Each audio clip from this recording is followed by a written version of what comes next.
আজি গোসাই বিহু আৰু আজিৰ এই পবিত্ৰ ক্ষণত আমাৰ অসমীয়া সমাজ জীৱনে সত্ৰ নামঘৰ তাঠোলৈ সকলোৰে মংগল কামনা কৰে।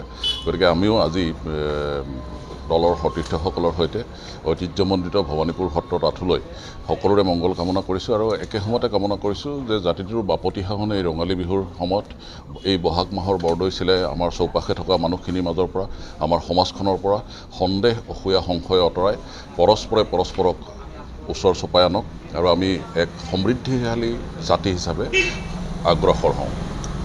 বিহুক বিকৃত কৰা কিছু ক্ষেত্ৰত দেখা গৈছে, এই ক্ষেত্ৰত কি আহ্বান জনাব? না চাওক, প্ৰতিখন সমাজৰে নিজৰ পৰিচয় হ'ল নিজৰ সংস্কৃতি।